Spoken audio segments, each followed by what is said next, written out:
Let's begin with something many overlook. Some of the most damaging words you'll ever hear won't be shouted. They'll be said softly, even kindly. They'll come wrapped in smiles and moments of calm with no warning.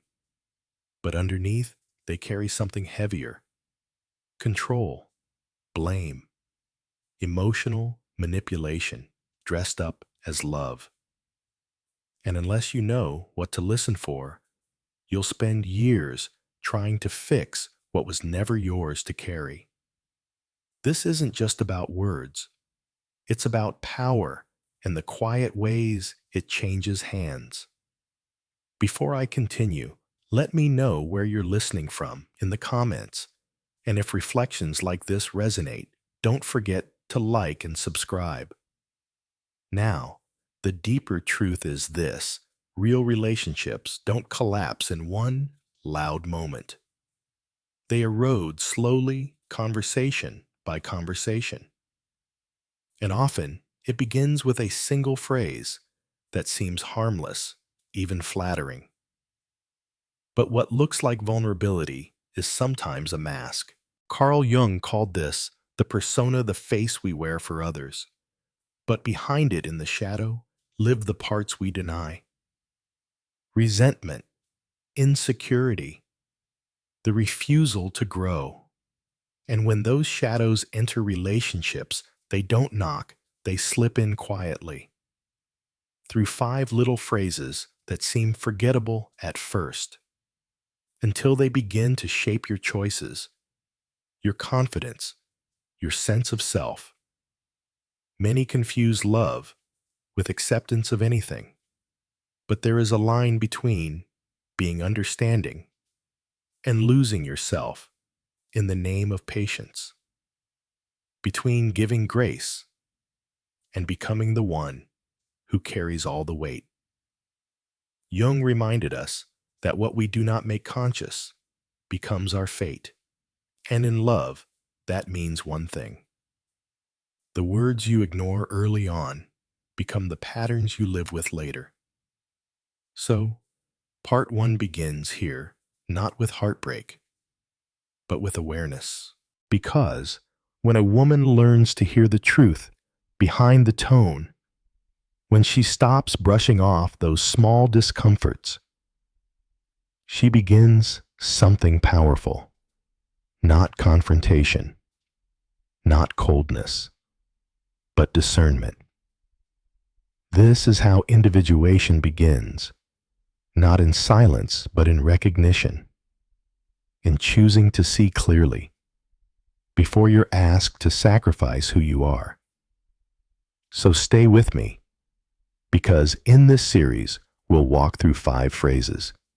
Each one reveals a deeper shadow, and each one is a quiet warning meant to return you to yourself.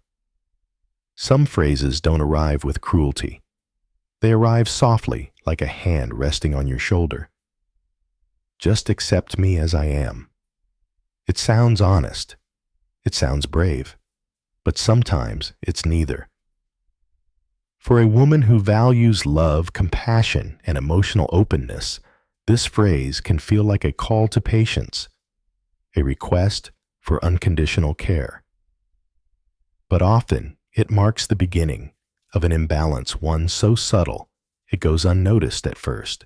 Over time, though, it reshapes the dynamic. One person grows, stretches, reflects. The other stands still. Jung spoke of the shadow as the part of ourselves we resist, the traits we reject, avoid, or blame on others. And when a man says, "This is just who I am," without reflection, what he may truly be saying is, "I refuse to face what lives in my shadow." Because authenticity is not the refusal to change.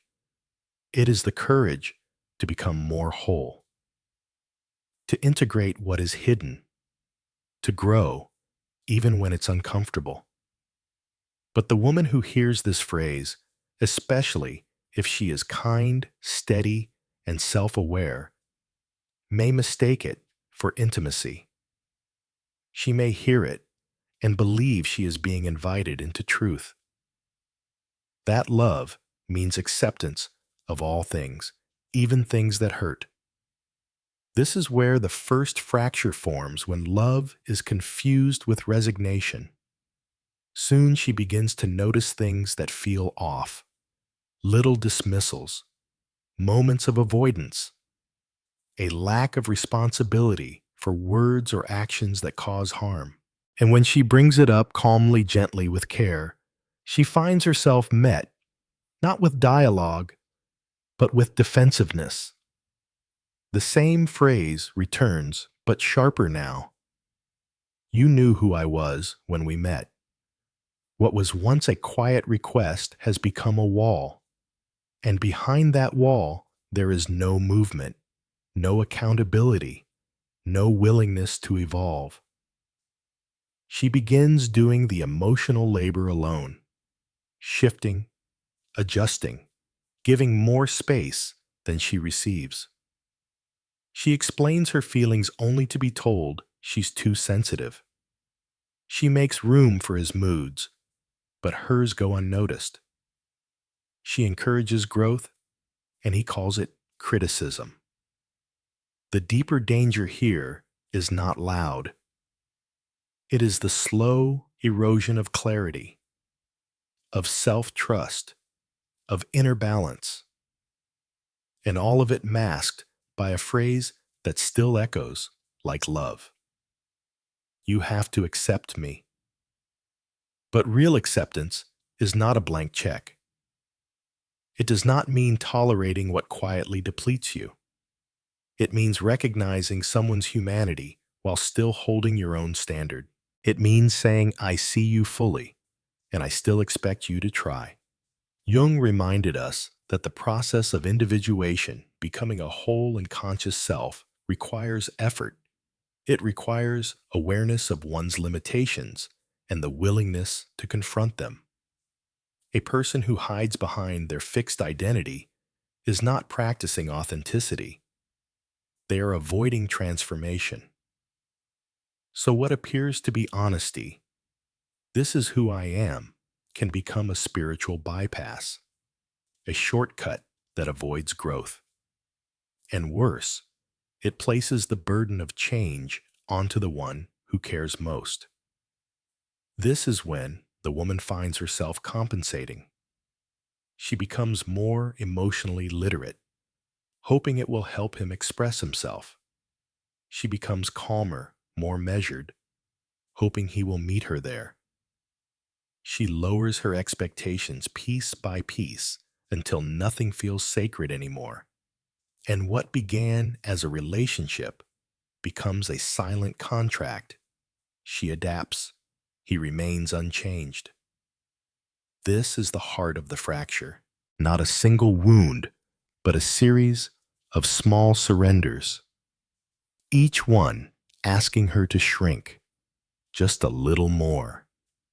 Each one asking her to carry both hearts while his stays closed. It's important to see this not with anger, but with clarity. The man who says this is just how I am may not mean harm, but intent is not the same as impact. And if his stillness demands her self-betrayal, the cost is too high. Because in time, the phrase loses its charm. It becomes the reason nothing ever improves. It becomes the reason the same argument happens again. It becomes the reason she feels alone even when he's sitting next to her. And here, the woman begins to sense something deeper. A truth that doesn't yell, but whispers quietly beneath her fatigue. That love is not enough if only one person is doing the work. Jung often spoke of relationship as a mirror. What we attract, we reflect. But also, what we tolerate, we repeat. When one partner refuses to see his shadow, the other becomes its container. She absorbs the frustration. She holds the pain. She becomes the balance to his refusal. And slowly, loses her own equilibrium. If the man refuses to question himself, she will be the one who questions everything. Her tone, her timing, her boundaries, her very worth. This is how individuation gets delayed, not by outside forces, but by the slow erosion of self inside a dynamic that asks for less truth, not more. It is here that a woman must begin to pause, to ask what is being asked of me here, not in words, but in patterns. Am I being loved or merely endured? Because sometimes the most dangerous relationships are not built on cruelty. They're built on comfort, on predictability, on the illusion that staying still is safer than change. But the soul knows, the psyche knows, and over time, the symptoms begin to speak louder. Fatigue, resentment, that quiet ache that something isn't right, even if nothing's overtly wrong. These are not overreactions. They are signals from the unconscious. They are messages from the shadow saying, you are carrying too much of what is not yours. So when she hears the phrase again, just accept me, it no longer lands the same. It no longer feels noble. It feels heavy, like a rope being pulled tighter around her voice. And this is the moment of inner reckoning. She must ask not whether she is being loving, but whether she is being true. Not whether she can tolerate his limits, but whether she's allowed to outgrow them. Because the truth is, love that demands no change is not love. It is comfort dressed as care. It is sameness mistaken for stability, and the longer it goes unquestioned, the harder it becomes to remember what real growth even feels like. To those who listen and feel this recognition deep in the body, this is your sign. Not to run, but to see. Not to blame, but to witness. To remember that a relationship is not a refuge from growth, but a vessel for it. And if one refuses to grow, the other must decide. Will I slow myself down to match their stillness, or will I continue forward, even if I must walk alone for a while? Jung taught that every step toward consciousness is met with resistance, not because we are wrong, but because we are changing. And change always asks us to choose, even when the words sound soft, even when the intentions seem kind, even when the silence feels familiar. So let this be the beginning of that choice, not out of pride, not out of blame, but out of quiet self-respect. Because accept me as I am may sound like love, but love without growth is not love. It is repetition. And a woman who has done the inner work knows the difference.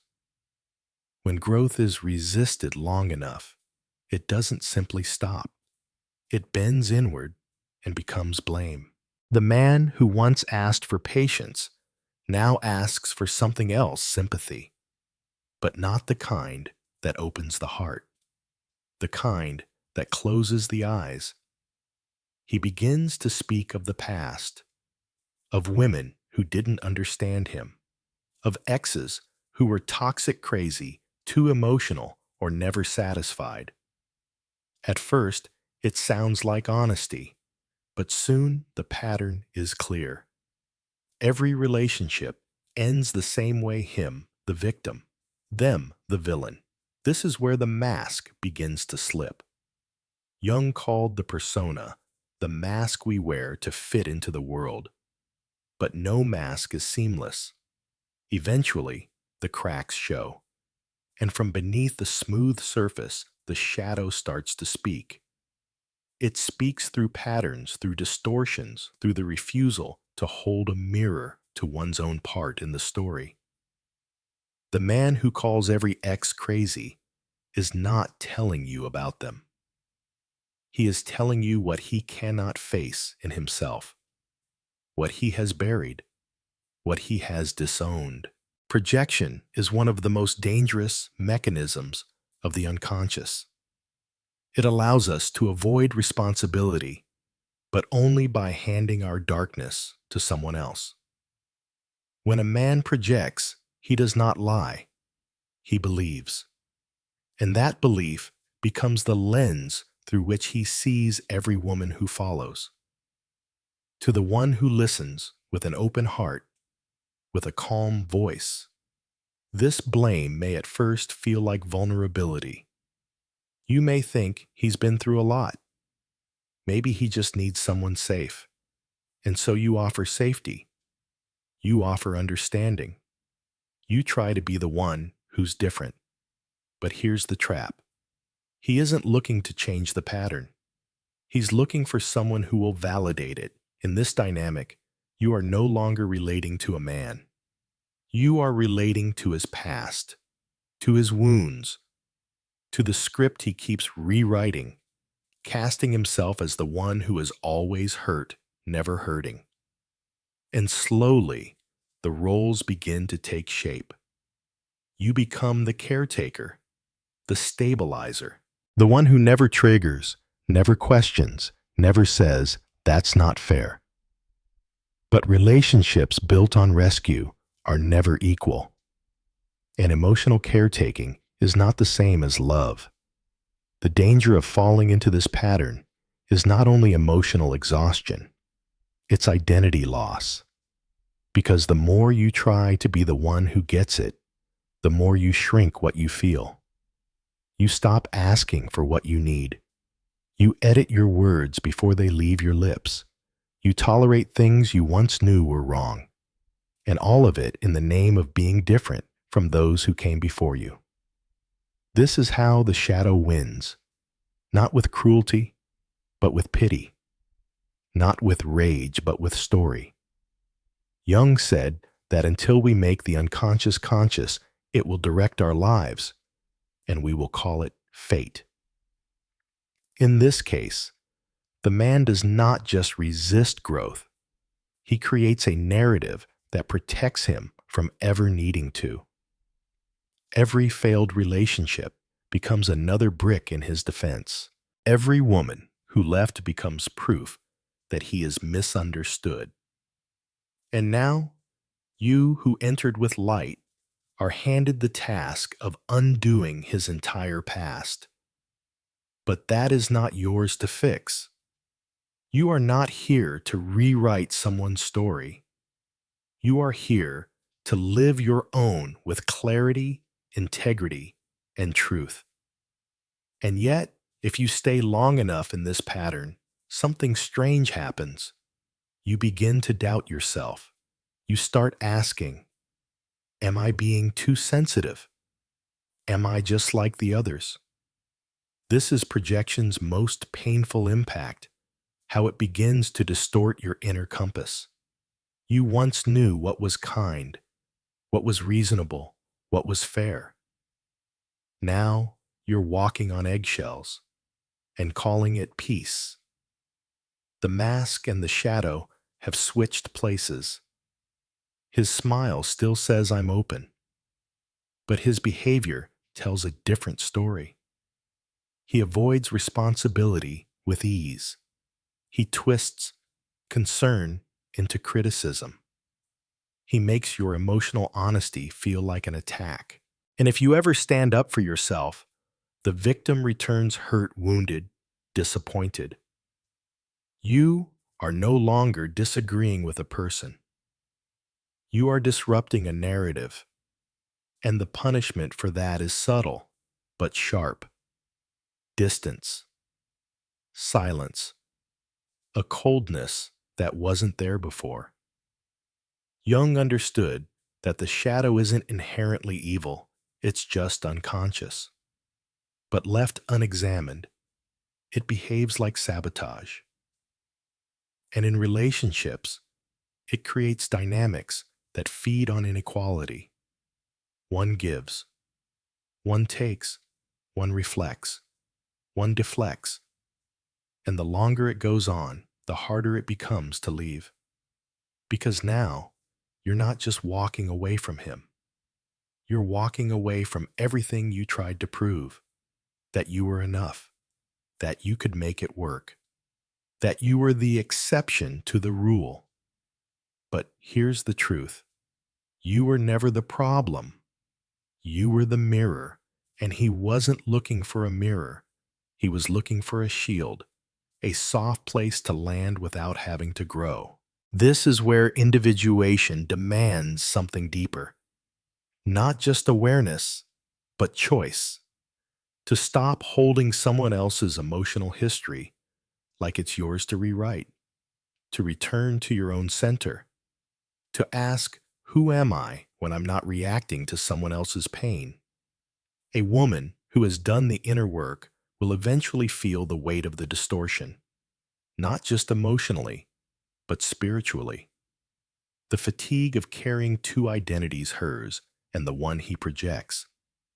That fatigue is not weakness. It is wisdom rising.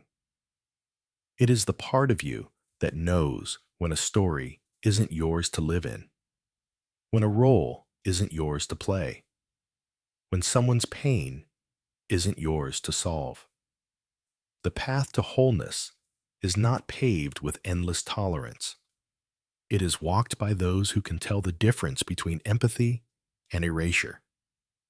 So, when a man says, all my exes were toxic, you do not need to argue. You only need to listen deeply to what is not being said. Is there accountability? Is there humility? Is there a willingness to see his own pattern? If not, the answer is clear. You are not in a relationship. You are in a reenactment, and you are not required to play along. Because real love does not ask you to absorb someone else's story. It invites you to share one with someone who can say, I have been through pain, and I am still learning. Not, I've been hurt, so now it's your job to be perfect. Jung taught that relationship is a place of transformation, where two psyches meet and grow together, not one climbing while the other anchors them down. To be in harmony, both must be conscious. Both must be willing. Both must be awake to the roles they've played and the ones they are now choosing.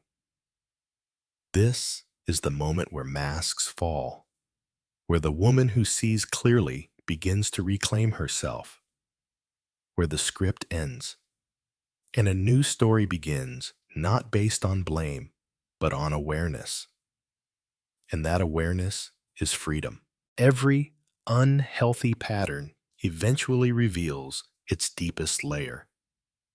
What begins as excuses and later as blame can take on a sharper edge. It no longer hides only in stories of the past. It begins to shape the present. And often, it arrives in a phrase that sounds like devotion, but in truth is a trap. If you really loved me, you would do what I ask. At first hearing it may sound like longing, a request for closeness, a man asking for reassurance from the one he loves. But beneath the softness, a new dynamic is taking shape. Affection is no longer offered freely.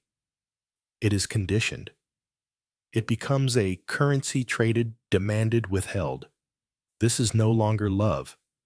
It is emotional blackmail in disguise. Jung wrote that the shadow often cloaks itself in what appears noble. In this case, love becomes the mask. Behind it, though, lies insecurity and the hunger for control. And because the words are framed as love, the woman hesitates. She questions herself. She wonders if saying no would make her cold, unkind, or unworthy. Here, the manipulation achieves its aim. It shifts the focus away from fairness and toward guilt. To understand this fully, we must recognize the difference between a request and a demand. A request invites dialogue. It says, "This is what I feel, can you meet me here?" A demand, on the other hand, leaves no room for choice. It says, "Prove your love by surrendering your will." And in that shift, individuality is lost. The woman is no longer a partner, but a test subject in a script she did not write. True love cannot exist where freedom has been replaced with pressure. It cannot grow in the soil of coercion. It withers when the bond is reduced to compliance. The moment affection is tied to proof, the relationship is no longer about connection, but about control. And yet, because the phrase arrives wrapped in the language of love, many accept it without question. They believe sacrifice is proof of devotion. They believe giving in will bring harmony. But in truth, each surrender only deepens the imbalance. Jung's teachings remind us that wholeness comes from integration, not submission. Love, too, must honor the self, not dissolve it. When one partner manipulates through guilt, what they are really avoiding is their own shadow. Instead of facing insecurity, they project it outward, demanding another carry it for them. This projection creates a false bond, one maintained not by mutual growth, but by fear of loss. In time, the woman who bends under this pressure notices subtle changes. She begins to doubt her own needs. She hesitates before speaking, fearful of being called unloving. She accepts requests she does not agree with, telling herself it is only temporary. But the truth is, each compromise erodes her center. Each surrender pulls her further from her authentic self.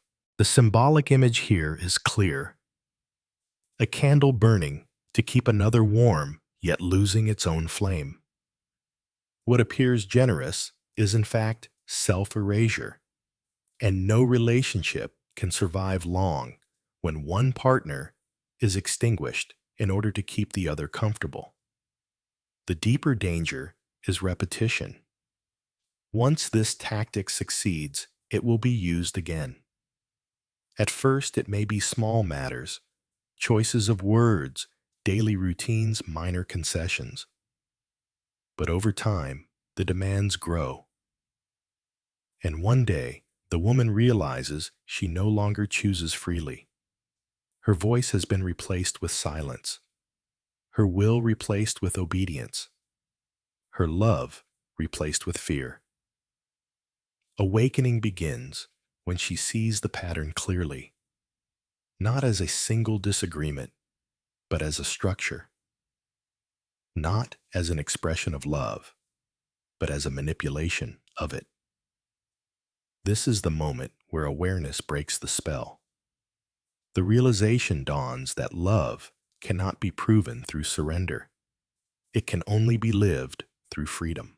Here, Jung's insight becomes essential.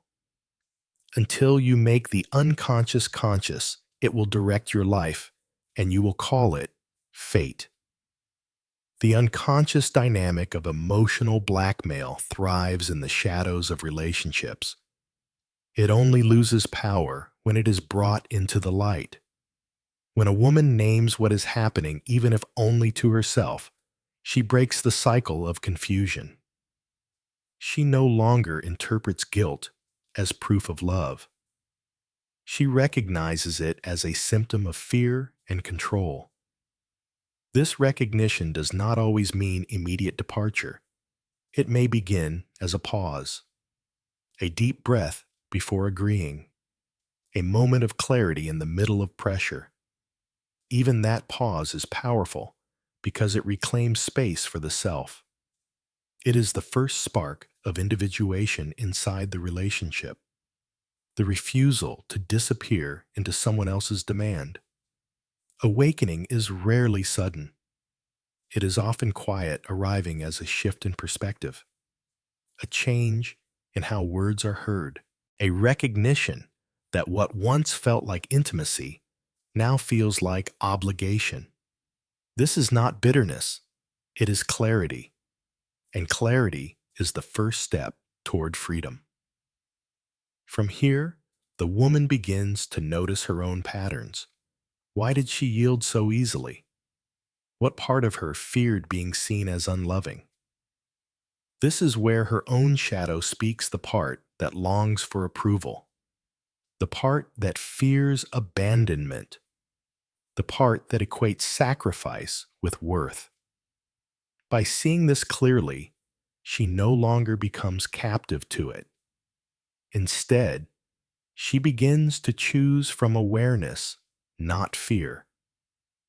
The moment she sees both shadows, the one projected by her partner and the one hidden within herself, something shifts. The spell of blackmail loses its grip. The words, "if you loved me, you would," no longer cut as deeply. They no longer define her choices, because she knows love is not a bargain. Love is a meeting of two whole beings, not a transaction of guilt. The awakening is not always dramatic. Sometimes it is simply a refusal to explain endlessly.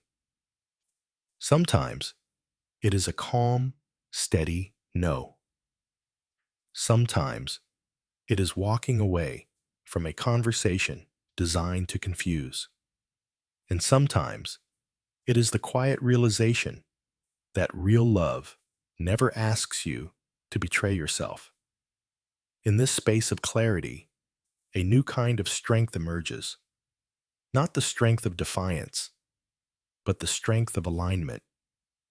The strength that comes when a woman stands firmly in her own center, unshaken by guilt, unbroken by demands. This is not hardness, it is wholeness. It is the place where love and self-respect meet, and neither has to be sacrificed for the other. The image shifts here from the candle burning itself away to the flame standing steady in its own glass. It gives light, but it does not lose itself. It warms the space, but it does not flicker at every draft. This is love rooted in individuation. Love that honors freedom, both given and received. And so the awakening of part 4 carries us forward. It reminds us that when affection is turned into a test, the test is not of love, it is of selfhood. And when selfhood remains intact, love can either grow honestly or end clearly. Either path is better than living in the fog of manipulation. Because the greatest gift you can give any relationship is not submission, it is presence. And presence cannot survive where guilt takes the place of choice. Awakening always leads to a threshold. Once she sees the pattern for what it is, excuses, blame, and blackmail dressed as love, there comes a moment when silence is no longer enough. Awareness asks for action. Clarity asks for choice. And this is where transformation begins, not in theory, but in boundary. The next phrases reveal the final shape of the dynamic. "You're not enough for me," and later spoken with irony and distance, "Do whatever you want." Each phrase cuts deeper than the one before. The first attacks worth. The second attacks freedom. Together, they strike at the two foundations of self-dignity and autonomy. When a woman hears, "You're not enough," she feels the weight of projected emptiness. Jung taught that what we fail to integrate within ourselves is pushed outward, cast onto those closest to us. Here, the man's inner void becomes her burden. What he cannot accept in himself, he names as her failure. And in time, if she accepts this judgment, she forgets her own light. She doubts her beauty, her strength, her wisdom. She begins to chase his approval, mistaking it for love. But this approval is not fixed. It moves like a horizon, always further away, never within reach. This is the soul-destroying cycle of projection. What belongs to him is handed to her, and the more she accepts it, the more it grows. Until one day, she realizes she is running endlessly in a race she cannot win. The second phrase, "do whatever you want," appears softer, but it carries poison of another kind. It is not permission. It is withdrawal. It is the shadow disguising control as freedom. It places her in a maze of uncertainty, forcing her to interpret, to guess, to anticipate anger hidden behind silence. This passive aggression erodes peace more than open conflict ever could. For how can you argue with what was never clearly said? How can you respond to a sentence that carries two meanings, both designed to unsettle? In this stage, she faces the full shape of the shadow dynamic. Direct attack on worth, followed by indirect control through ambiguity. And here, individuation demands something decisive boundary. Without it, the cycle will continue repeating until exhaustion becomes identity. Boundary is not cruelty. It is clarity. It is the line drawn in calmness, not anger, where she declares, "This is who I am.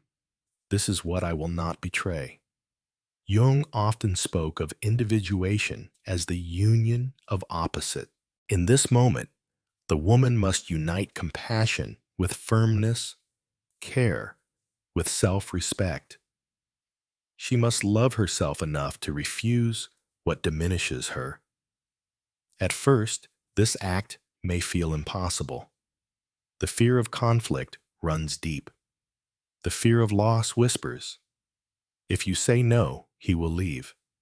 But beneath the fear lies truth. If love depends on her silence, it was never love to begin with. The boundary does not destroy the bond. It reveals what was hidden within it. A man willing to grow will meet her in honesty. A man who resists will retreat into his shadow.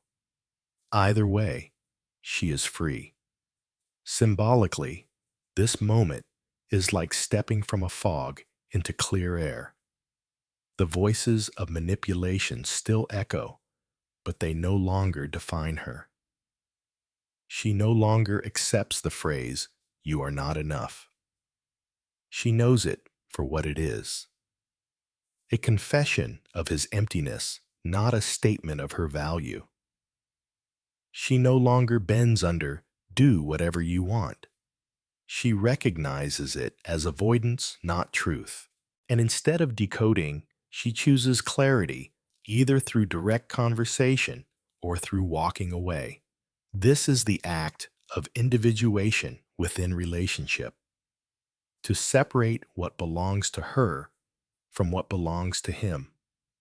To return projection to its source. To stand firmly in her own center, even if it means standing alone. Boundaries are not only external, they begin within.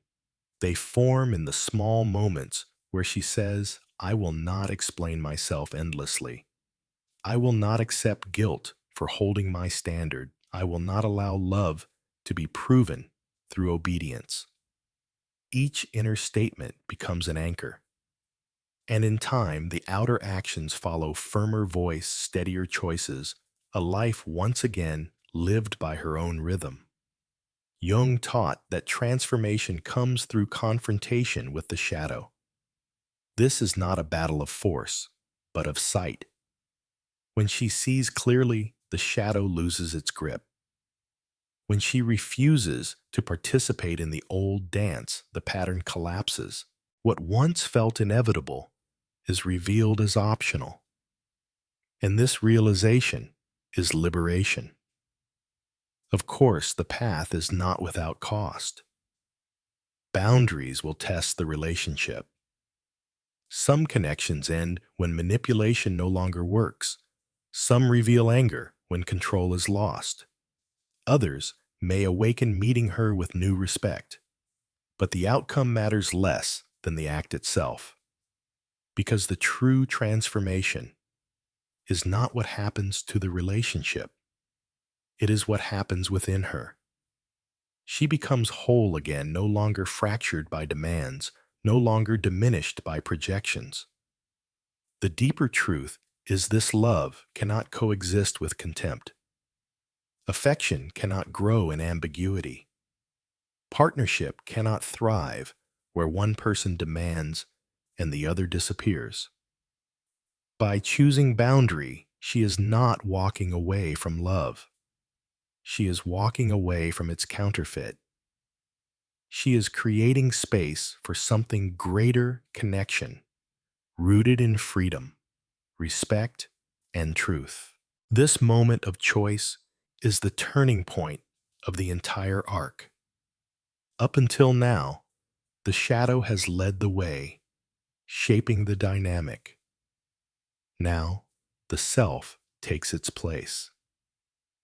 The self, Jung's symbol for wholeness, steps forward in the form of boundary.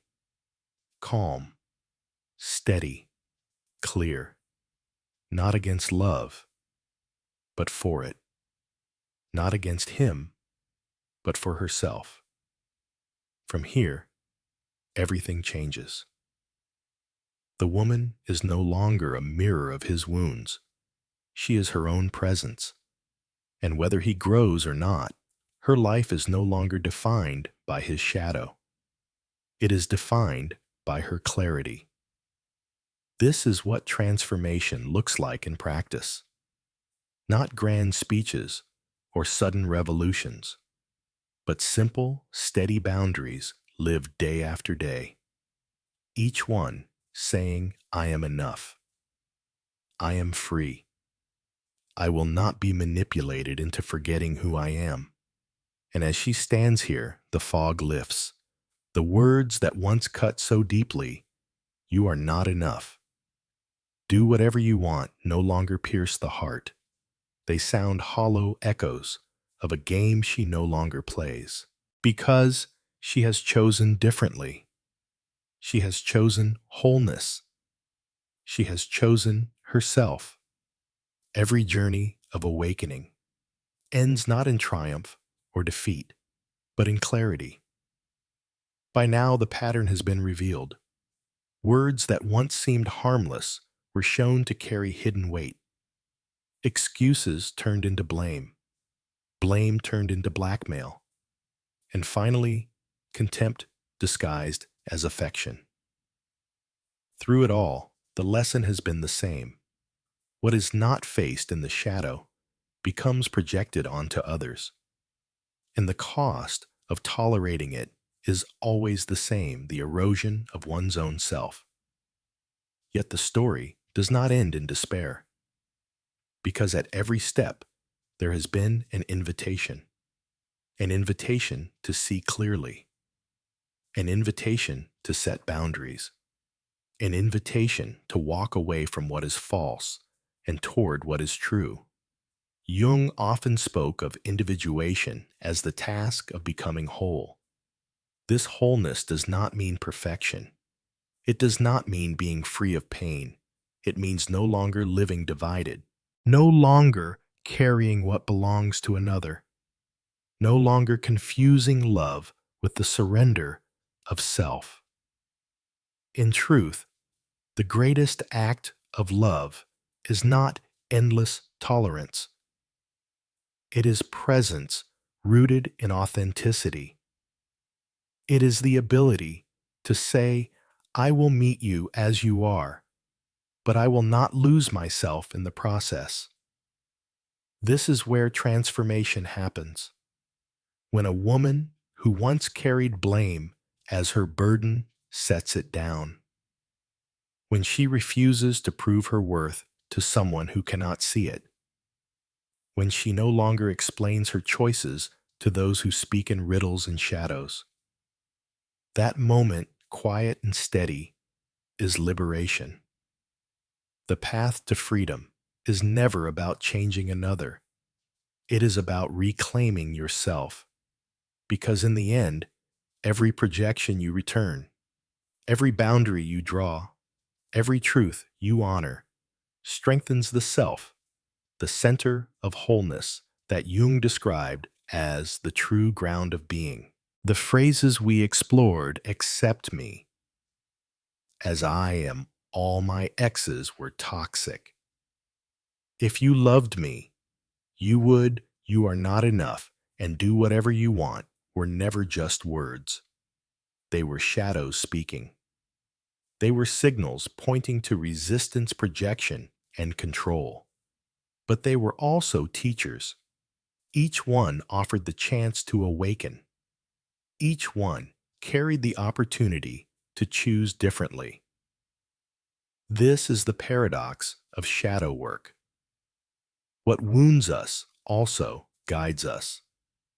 The words that sting are the same words that awaken.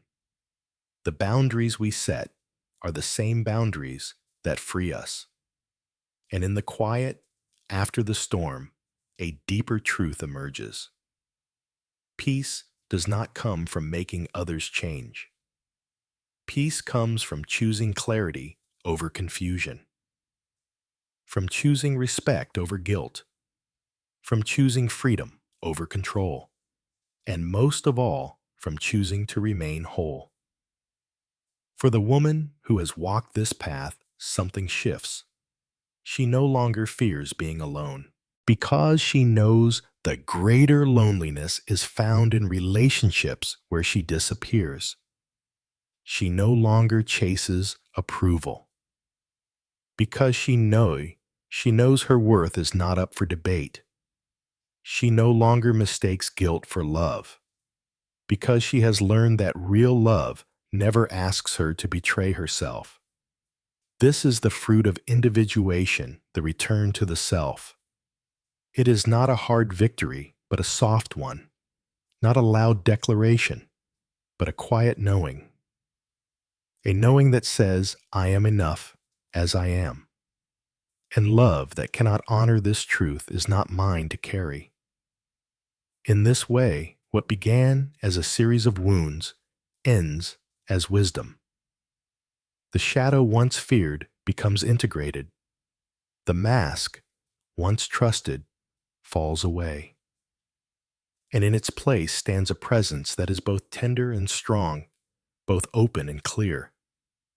This is the balance Jung spoke of, the union of opposites. Compassion without self-erasure, strength without hardness, boundaries without bitterness, love without control. And so the story closes here, not with finality, but with invitation. Because these reflections are not meant for one woman or one relationship. They are meant for anyone who has ever felt diminished by another's words. For anyone who has questioned their worth in the mirror of someone else's shadow. For anyone who has carried guilt where love should have been. To you listening now, take this as a reminder. You are not here to be tested endlessly. You are not here to carry blame that is not yours. You are not here to shrink in the name of love. You are here to become whole. You are here to stand in your own light. You are here to share love that honors freedom, dignity, and growth. The shadow will always whisper, but so will the self. And when you choose to listen to the self, you choose peace. Peace that does not depend on another's words, but flows from your own clarity. Jung once said the privilege of a lifetime is to become who you truly are. Let that be the closing note. Not fear, not guilt, not confusion, but the quiet privilege of becoming whole, even in the face of shadow. If these reflections have spoken to you, I invite you to share your thoughts below. Tell me where you're listening from and what part of this journey resonated most deeply with you. Because when we speak our truths, even softly, we remind others that they are not alone. And perhaps that is the greatest gift of all: clarity, shared peace restored, and the steady light of wholeness carried forward.